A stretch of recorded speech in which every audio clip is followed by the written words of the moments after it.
verdad es que como primera medida el capitán del barco es el curador, José Haynes, que ha planteado una feria contemporánea, innovadora, que incorpora la tecnología en el marco de una feria que antes era la Feria del Libro y que hoy es la Feria del Libro y el Conocimiento, donde la tecnología y la ciudad toda funcionan como caja de resonancia. Estamos incorporando un montón de proyectos contemporáneos que hacen que el libro sea un objeto de culto ubicado en el centro de la gestión, pero que lo rodeemos con la impronta del Congreso Internacional de la Lengua Española, que va a ser en marzo del año que viene, la impronta de los autores, escritores, editores cordobeses en el stand Barón Visa, el ciclo Subte, el ciclo Córdoba Mata, el ciclo de poesía, el ciclo de cine y las más de 380 actividades que caracterizan esta edición de la Feria del Libro y el Conocimiento de Córdoba, que es la número 33ª y que va a tener lugar desde el 6 de septiembre y hasta el domingo 23, desde las 11 de la mañana y hasta las 9 de la noche, salvo los domingos, que empezamos a las 3 de la tarde, con un sinfín de actividades libres y gratuitas.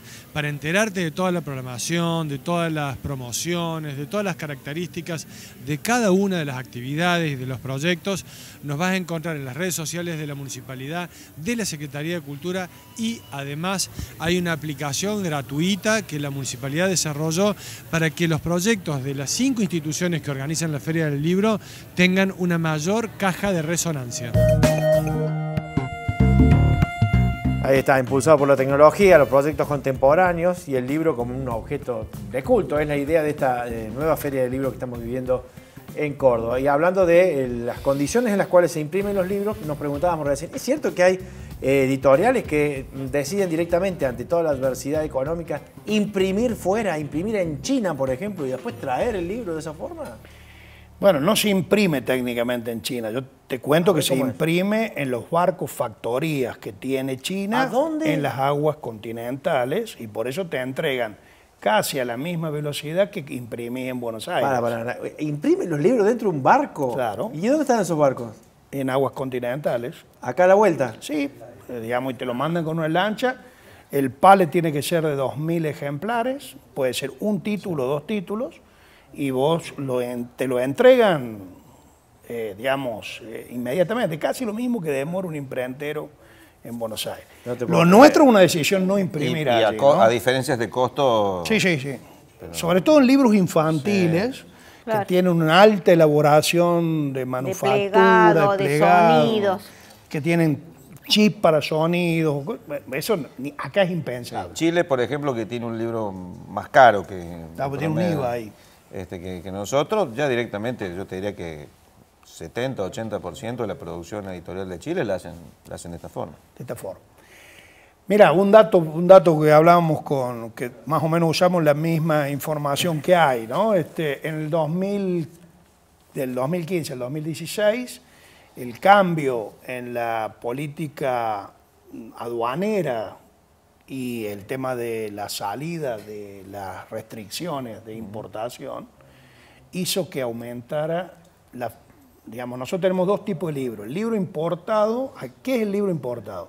El libro importado es un libro que tiene ISBN en español, alemán o francés, que vos lo traes y lo vendes acá. ¿Sí? Bien. Eso es el libro importado. Si no, vos tenés importación industrial, que es un ISBN argentino que yo mando a imprimir a otro país y entra no como un libro importado, sino como una importación industrial. ¿Sí? Esa manufactura industrial de impresión creció un 365% en solo 6 meses. Eso era la mitad del año 2016, después de la llegada del gobierno de Mauricio Macri. Esa salida de las restricciones de importación hizo que tuviéramos una balanza comercial que ya era negativa, pero que aumentara en negatividad 765%. El último año en el que tuvimos balanza comercial positiva fue el 2014.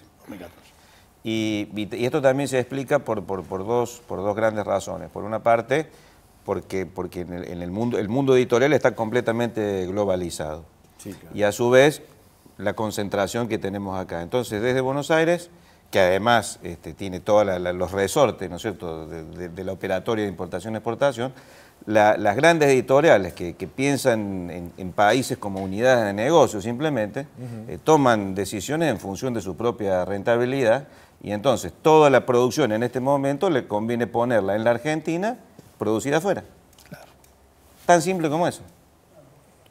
Y me dicen que la cuestión de los libros para niños y hacia es, las librerías, es especial. y hacia las librerías en particular hay un daño colateral muy fuerte. En España, por ejemplo, que es nuestra principal referencia del libro importado, a los 2 años el PVP, que es el precio de venta al público, pierde vigencia, es decir, que el editor está obligado 2 años a respetar el PVP y a fijar el PVP. A partir de cumplidos los 2 años de la novedad, ese PVP puede ser, digamos, cambiado. Porque en Europa el PVP está pegado en la contratapa, acá no lo pegamos, pero no lo ponemos. Pero allá, por ejemplo, te ponen 11 euros y eso vale 11 euros siempre. Sí. El librero te lo puede vender a 11 euros siempre. Ahora, el distribuidor, una vez que salió de la novedad, lo puede vender a 1 euro. Entonces, en esto pero de la... no más. No, lo puede vender el precio que quiera, porque no lo puede vender más cuando es novedad, ni menos. Claro. Puede hacer un descuento hasta el 10%, igual que en la Argentina. En general no vendes, perdón, ¿no? Pero no vendes a más cuando sale la novedad. Claro. En general lo vendes a menos. Claro, en general tendés a bajar. Pero ese en otros países. Pero te quiero explicar esto, que cuando la balanza comercial que explica José da tan negativa, es porque acá hay grandes cadenas, porque la otra concentración del negocio son las cadenas. Entonces las grandes cadenas compran libros de saldo en Europa, en España particularmente, a 1, 2, 3 euros, y vienen aquí y te lo venden el precio que tiene marcado atrás. Bueno, son unos maestros, hay que reconocer. Bueno, claro que sí. Son muy si habilidosos. vos invertís 1 millón de euros, traes 1 millón de ejemplares y lo vendés a 3 euros, ganaste 12 millones de euros, digamos. Es triste llamarlo maestro, en realidad son expertos en aprovechar ausencia de regulaciones que protejan la industria editorial nacional. Exactamente. Bien. ¿Qué regulación es la que ha caído y que más preocupa a la industria ahora? ¿Cuál es la reglamentación que dejó de estar? Y fundamentalmente esta cuestión de esta liberalidad absoluta para exportar e importar, que es la que en el rubro específico de la editorial se deja así cruda, cruel, salvaje, y no se ajusta a pautas específicas. Todo proceso, lo charlamos hace unos martes atrás cuando estuvimos hablando sobre el Mercosur. Digamos, todo proceso de comercio internacional necesariamente tiene que estar sujeto a pautas, a previsiones, a reglas y a consideraciones por nicho, por rubro, por ramo. En el aspecto editorial, claramente, no hay una previsión, no hay una planificación, no hay un concepto, una idea de proteger a la industria nacional. Y sobre todo, ¿por qué? Porque vos me conocés, yo no soy un zurdito, ni vos me conocés bien, nosotros no lo planteo de ese lado. No se tiene desde el gobierno nacional, disculpen si ofendo a alguien en la mesa, no se tiene desde el gobierno nacional una mirada concreta a este tema, porque posiblemente el equipo de gestión obviamente está influido por otro tipo de perfil, de contextos, de miradas del mundo, de miradas de la Argentina, y eso nos afecta a quienes hacemos libros en la Argentina, nos afecta gravemente. ¿En la librería se nota la presencia de títulos extranjeros con fuerza? Sí, se nota las ofertas, ¿no? Que vienen determinadas editoriales y te hacen ofrecimiento de libros que están a 1/3 del precio del PVP, como decía Carlos Gácera, ¿no? Pero yo creo que lo que tenemos de bueno en Córdoba es que tenemos muchas librerías, muchas, y por género están diferenciadas. Hay alguna de ciencias sociales, otra infantil, otra que se ocupa de lo tecnológico, ¿no? Y eso permite ir orientando un poco al cliente en un lugar en donde se siente cómodo. A lo mejor no te dice, pero te caminas 7 cuadras como para ir a un lugar en donde específicamente están los libros que necesita. Y eso es el valor agregado que tiene el libro, ¿viste? Porque el libro necesita un librero y necesita una persona que sea mediadora y que le diga, mira, empieza a leer esto, a lo mejor te resulta aburrido, pero cuando llegues al capítulo 3 te vas a dar cuenta que navegás en un ritmo de lectura muy ágil, ¿no? Entonces se atreve el lector a arrimarse a eso. Es decir, yo peleo siempre por crear lectores y no dejarse apabullar, digamos, por las épocas de crisis en donde a lo mejor en el bolsillo no hay lo suficiente para este exceso que es la cultura. Yo digo que siempre tenemos que dejarle al lector algo a mano, ¿no? Es decir, hacer un sacrificio, pero dejarle algo a mano. A lo mejor un libro más chico. Yo me acuerdo de Spilakov. Spilakov hizo un esfuerzo en su vida y calculaba de un pliego cuánto podía salir, un cuarto, no le ponía a lo mejor el cosido, dejaba que los libros sean pequeños y aplastados, o Burnichón, ¿no? Es decir, buscarle la vuelta porque de esta crisis tenemos que salir, pero siendo mejores lectores. Claro, da la sensación que los muchachos ya no les da para más de abaratar costos, ¿no? Vos hablabas de qué regulaciones faltan, ¿no? En realidad, en el mundo, y esto no es un problema de la Argentina, en el mundo, las industrias culturales que han entendido que el libro es un fallo de mercado, como le llaman los economistas, es decir, que es un fallo de mercado, es una industria que si no interviene el Estado, no puede sostenerse ni con la mano del mercado, de la mano invisible, de Adam Smith, ni, digamos, más bien que es una mano bien visible que lo aplasta, casi digamos, negra, sí. Casi negra. Digamos, ese fallo de mercado requiere de políticas regulatorias que hay ejemplos muy interesantes en el mundo, como el caso de Francia, digamos, ¿no? Donde, por ejemplo, reducir el IVA a los locales de librerías, castigar cuando una librería se va, castigar al local, al dueño del local, de que no pueda poner otra cosa sin pagar un impuesto altísimo.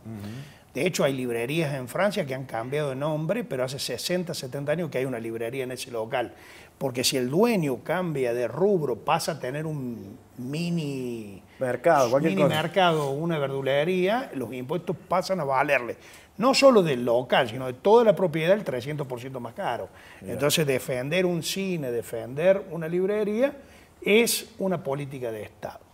Después hay otras regulaciones, digamos, esto de, por ejemplo, devolverle el IVA al papel de los imprenteros que lo usan para imprimir libros.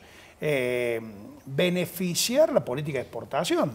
Recién José explicaba, nosotros exportar un libro, está bien que tenés algunos mecanismos, pero si vos querés una exportación grande, es casi como exportar carne vacuna, lo complicado que es. Y pagamos las retenciones que paga el campo, digamos. Entonces, es como una locura eso, digamos. Entonces, eso hace que el libro en Chile, que ya es caro, mi libro se venda al doble en dólares que se vende en Argentina. No se lo vendés a nadie. Se lo vende a nadie o se lo vende o vende en poca escala. Sí, o haces coediciones en donde algún editor que tiene ya armado un circuito, nosotros hemos hecho algunas con Marcelo Ferrero, por ejemplo, de Brujas. Claro. Entonces, él ya tiene un circuito armado que coloca el libro afuera y en la Argentina lo trabajas vos. Claro. Hay maneras... Nosotros coeditamos con editoriales chilenas, peruanas, digamos, hacemos ese tipo de universitarias, ¿no es cierto? Le encontrás la vuelta, pero siempre allí tenés una escasez de recursos, digamos, ¿no? Porque a mí cuando... Terminás trabajando, perdón, para salvar la edición, para decir, pongo este libro en el catálogo, dejo este autor satisfecho, pero ya no pensás en horizontes de rentabilidad, de reinversión de esa utilidad en tu propio proyecto. Y que nosotros estemos en editoriales universitarias, por lo menos desde nuestra realidad como editorial universitaria, nosotros no podemos prescindir de los recursos propios, digamos, porque los recursos propios son un elemento que, al ser una empresa sin fines de lucro, potencia mucho más la bibliodiversidad. Claro. La edición universitaria se debe colocar en una situación intermedia entre lo que descarta el gran grupo editorial, el mega grupo editorial que no le interesa publicar determinados autores, y el que no puede publicar el editor independiente porque no le va a poder dar la relevancia. Entonces ahí aparece la edición universitaria, no solo para publicar los libros científicos, académicos, tecnológicos, sino también para darle viabilidad a un editor que publica su tercera novela, porque en la Argentina resulta más fácil publicar tu primera novela que tu tercera novela. ¿Y por qué pasa Pues eso? porque los editores están buscando la novedad absoluta o la última novedad de la novedad, entonces cualquier primera novela puede ser un éxito. No sabemos hasta que no le probemos. Claro. Ahora, cuando ese autor no vendió los 5.000 ejemplares en 2 años, y la segunda novela no te la publica Random House. Te arma una expectativa diferente, te publican un segundo sello del propio grupo. Y si no vendiste las 2.000 copias, te descartes, te dice, anda a probar otro lado. Random o Planeta no es tu editorial. Ninguna de esas empresas argentinas. Exactamente. ¿No? Aunque tenga editores, digamos, y gente bien intencionada dentro de esos grupos, trabaja gente muy inteligente y muy valiosa, pero lo cierto es que ese autor no va a conseguir un lugar si no vende las expectativas que el grupo económico le impone a la tasa de rentabilidad de ese... Porque ahí intervienen accionistas, no editores. Sí, quieren ver la ganancia. Sí, inclusive dentro de lo que son las producciones editoriales universitarias, el no prescindir del recurso propio también te da cierta autonomía, porque te da también como director una confianza en tu propia capacidad de ir para adelante sin tener que estar pensando cuánto comprometes al presupuesto universitario. O sea, saber que el presupuesto universitario está, que atiende algunos rubros, como decíamos hace un rato, es una gran tranquilidad, pero tampoco vos podés estarlo comprometiendo al 100% todo el tiempo. Y la universidad necesita que la editorial crezca, tenga identidad, se diversifique, sea realmente una nave insignia de la producción universitaria. Entonces, realmente es imprescindible contar con el recurso propio. ¿Ha tenido en algún momento subsidio la industria editorial, el precio del libro? ¿Se ha hablado, se ha debatido? El subsidio tiene que ser de manera indirecta. Digamos, aquí, entre las otras cosas que ha faltado, es, por ejemplo, CONAVIP ha dejado de los dos programas de compra de libros, el que ha dejado vigente es el de la compra de libros en la Feria del Libro de Buenos Aires. Pero no mandan los bibliotecarios a comprar a esta Feria del Libro de Córdoba, o la que realizan en Rosario, o la que realizan en Tucumán. Es decir, tenés que ir a Buenos Aires, comprar libros, y ahí te dan la plata con un sistema. Y después estaban las compras anuales, donde las editoriales ofrecíamos nuestros catálogos, y nos compraban 2, 3 títulos al año, que eran 2.500, 3.000 ejemplares. Vos imagínate que para una editorial como la nuestra, que venda 4 o 5 títulos en un año a bibliotecas populares, además del recurso económico que le das a la editorial, la capacidad de llegar a 2.000 bibliotecas populares en todo el país es un recurso que yo no puedo, muchos editores lo pueden hacer. Seguro. Y eso era mucho más democrático que el de ir a comprar los libros a Buenos Aires, porque también la concentración termina haciendo que el bibliotecario tenga visualizado el espacio de las grandes editoriales y no de las pequeñas editoriales. Entonces, y nosotros no tenemos los presupuestos de publicidad, claro, de grandes inversiones para... Ni una estructura para estar atento, claro, atrás de ese tipo de oportunidades. Tenés que tener vos una planta de personal que esté... Y tu personal es escaso y lo tenés que asignar a otras tareas que son mucho más urgentes, ¿no? Ahí, déjame rescatar que la provincia de Córdoba... Sí, tenés razón, la legislatura de la provincia de Córdoba tiene un programa que viene funcionando desde hace 4 años. 4 años, muy bien. Y que, digamos... Ha ido creciendo incluso. Ha ido creciendo, sí, este año el presupuesto es más de alrededor de 3,5 millones, 4 millones de pesos, y es para las editoriales de Córdoba. Generalmente los títulos tienen que ser nuevos, tienen que referirse en lo posible a Córdoba, y se cruza en la legislatura la oferta de títulos con la demanda que hacen las bibliotecas populares. Se cursa invitación a todas las bibliotecas populares. De las 180 que hay en Córdoba han respondido unas 120 más o menos. Y desde un empleado en la legislatura, no una estructura, un empleo que es uno de los secretarios de la presidencia, o sea, que hace otras cosas, no es que está dedicado. Claro, no tiene que tener una super agencia. Crucen un Excel, todos van eligiendo los títulos, a veces pelean el precio con algunos que ponen un poquito caro los títulos, pero para que puedan entrar más libros, y se distribuyen a toda la provincia. La legislatura debe haber repartido ya alrededor de 8 o 9 mil libros, y seguramente este año va a pasar los 10.000 con creces, ¿no? Desde que el programa sí, es un muy buen programa. Al menos una bocanada ahí de oxígeno pensando en todo. Y apareció justo en el momento en que se caía el Estado Nacional el proyecto. Por eso apareció. Por eso apareció. Bueno, después de la pausa vamos a hablar, si quieren, sobre la acción que ejercen los autores, los escritores, que hay muchísimo y van proliferando en todos los puntos cardinales de la República, en todos los puntos de la República Argentina. Vamos a la pausa, ya venimos.